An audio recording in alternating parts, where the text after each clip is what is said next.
যোৱা 21 জুলাই দেওবাৰ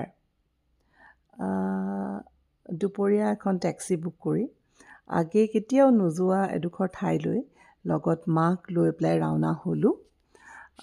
কথা হ'ল যে আমাৰ ইয়াতে আমাৰ ছোৱালীয়ে বৰ্ষা আখৰি মেমৰ ওচৰত ভৰতনাট্যম শিকি আছে আৰু তেখেতে এদিন হঠাৎ ফোন কৰি মোক জনালে যে এটা অনুষ্ঠান আছে ৰুক্মিণী দেৱী নাট্যক্ষেত্ৰ ফাউণ্ডেশ্যন। তাতে তেওঁলোকে খুব সুন্দৰকৈ সৰ্বাংগীন দিশত মানে কলাৰ বিকাশৰ কাৰণে ল'ৰা ছোৱালীক লৈ পেলাই 1997তে শ্ৰী প্ৰেমনাথ ছাৰে বহুত সপোন লৈ এটা অনুষ্ঠান আৰম্ভ কৰিছিলে আৰু এতিয়া অনুষ্ঠানটো খুব সুন্দৰকৈ চলি আছে। তেখেতলোকে তাতে ফ'ক মানে অসমৰ ফ'ক বিহুৰ ওপৰত তাৰ ল'ৰা ছোৱালীক অকণমান কিবা জনাবলৈ শিকাবলৈ বিচাৰিছে।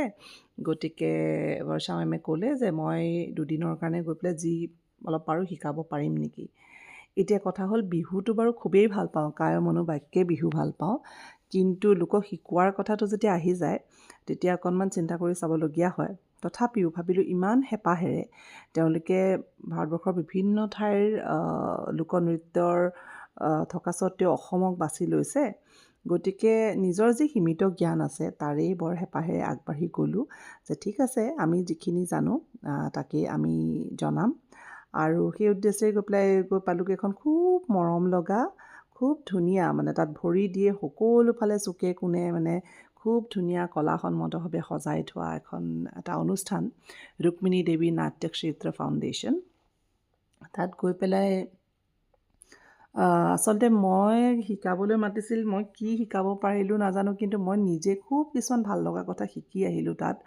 কণ ল'ৰা ছোৱালীবিলাকক দেখি তাৰ সকলোবিলাক মানুহ ইমান বেছি বিনম্ৰতাৰে তেওঁলোকে মানে আলহীক আদৰণি জনায় বা সকলো দিশতে ইমান হেঁপাহ খুটি নাতি মাৰি নাচ বাগ বা অন্যান্য দিশবিলাক শিকাৰ উপৰিও এই যে যিবিলাক আচাৰ ব্যৱহাৰ সেইবিলাকে খুবেই মুগ্ধ কৰিলে।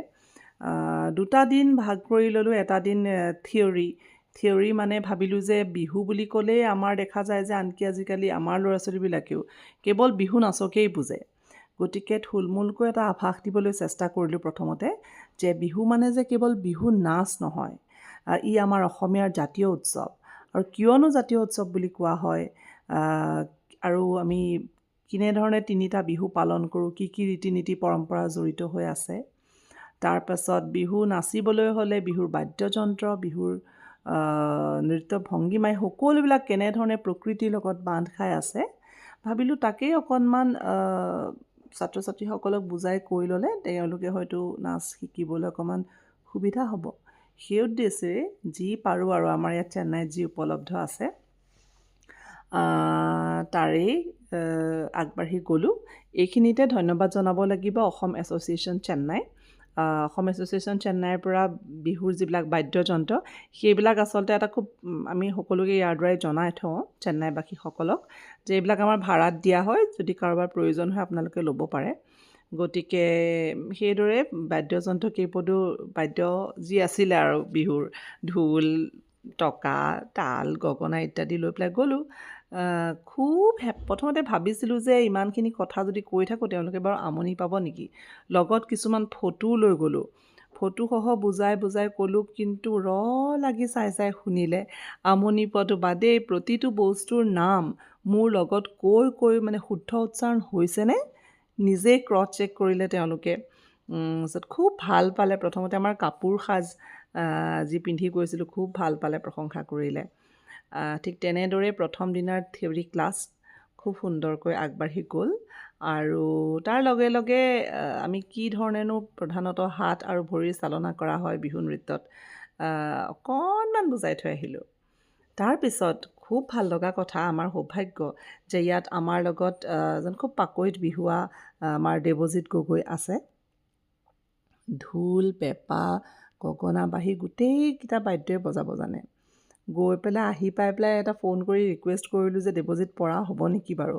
এটা অনুষ্ঠানলৈ গ'লোঁ আৰু তেওঁলোকে ইমান হেঁপাহেৰে শিকিছে, গতিকে তুমি যদি বাদ্য কেইপদ বজাই পেলাই তেওঁলোকক শুনাই আহিব পৰা নহয় তেওঁলোকে খুব ভাল পাব আৰু তুমিও গৈ পেলাই খুব ভাল পাবা। আৰু once again thank you so' much Debajit. যথেষ্ট ব্যস্ততা তেওঁৰ ডিউটিৰ মাজতে কিন্তু অনুৰোধ ৰক্ষা কৰি লগত গ'ল আৰু ঠিক যিদৰে ভবা হৈছিলে যে তেওঁলোকে ঢোলৰ মাত শুনিলে খুবেই ভাল পাব, তেওঁলোকে বিৰাট ভাল পালে। আৰু প্ৰথমতে যেতিয়া কৈছিলে শিকাবলৈ ভাবিছিলোঁ 2 দিনতনো কেনেদৰে কি বিহু শিকোৱা যাব, কিন্তু তাত গৈ দেখিলোঁ যিহেতু আগদিনা তেওঁলোকে থিয়ৰী ক্লাছটো খুব মনোযোগেৰে কৰিছিলে, কথাবিলাক শুনিবলৈ বুজিবলৈ চেষ্টা কৰিছিলে। সেইকাৰণে দ্বিতীয় দিনা যেতিয়া আমি বাদ্যৰে লগত সংগত কৰি বিহু নাচ তেওঁলোকক দেখুৱালোঁ, তেওঁলোকে কিন্তু খুব কম সময় 2 ঘণ্টা সময় দিছিলে, থিয়ৰী 2 ঘণ্টা আৰু পিছদিনা প্ৰেক্টিকেল 2 ঘণ্টা। এই 2 ঘণ্টাৰ সময়ৰ ভিতৰত সম্পূৰ্ণ এটা নতুন ডান্স ফৰ্ম তেওঁলোকৰ কাৰণে, গতিকে তুলনামূলকভাৱে খুব সুন্দৰকৈ আয়ত্ত কৰিলে। একেদিনাৰ ভিতৰতে পেঁপা আৰু গগনাৰ লগতো তেওঁলোকে নাচিবলৈ খুব হেঁপাহেৰে চেষ্টা কৰিলে। আৰু হেঁপাহ আৰু শ্ৰদ্ধা যেতিয়া থাকে তেতিয়া যিকোনো কামে আমি অকণ সোনকালে আমাৰ হৈ উঠে, গতিকে আমিও তাকে দেখা পালোঁ, খুব ভাল লাগিলে। গতিকে 2টা দিনৰ স্মৃতি অকণমান টুকুৰা ছবি ক্লিপিং যি আছে লগাই পেলাই ধৰি ৰাখিবলৈ চেষ্টা কৰিলোঁ। সদায় এনেকৈ আগবাঢ়ি যাওক ৰুক্মিণী দেৱী নাট্যক্ষেত্ৰৰ কণ ল'ৰা ছোৱালীসকল। আৰু আমিও যি পাৰোঁ, আমি আমাৰ যিবিলাক বস্তু আমি যি পাৰোঁ প্ৰচাৰ কৰিবলৈ চেষ্টা কৰি যাম, ইয়াকে আশা কৰিলোঁ। তেনেহ'লে আহকচোন চাওঁ অকণমান ভিডিঅ'টো কিনো আমি কৰিলোঁ, কেনেদৰে কৰা হ'ল।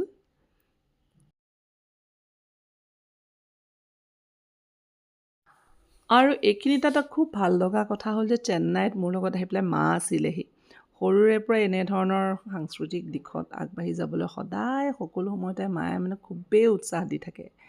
এতিয়া ইয়াত আহি পেলাই মোৰ সেইকেইদিনত অকণমান গাটো আচলতে বেয়া আছিলে, গতিকে তাৰ পিছতো কিন্তু মায়ে যাতে মই এৰি নিদিওঁ, পৰি নাযাওঁ, গতিকে লগত গৈ মেলি 2 দিন থাকি একদম মানে উৎসাহটো ধৰি ৰাখিলে, যাৰ কাৰণে এয়া সম্ভৱ হৈ উঠিলে।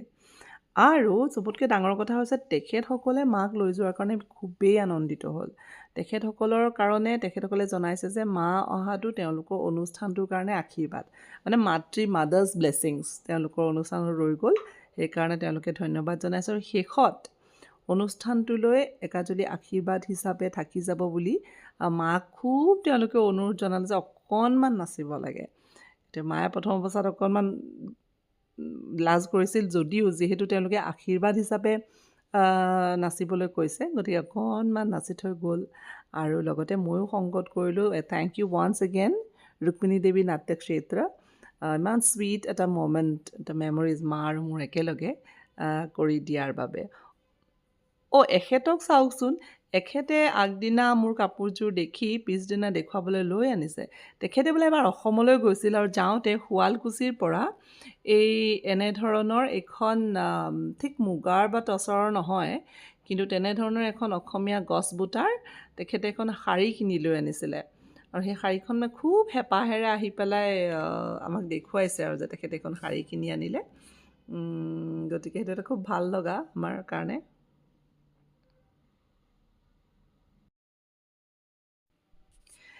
এয়া দ্বিতীয় দিনা প্ৰেক্টিকেলৰ কিছু অংশ। আহকচোন আমি তেওঁলোকে কেনেকৈনো নাচিলে অকণমান চাওঁ।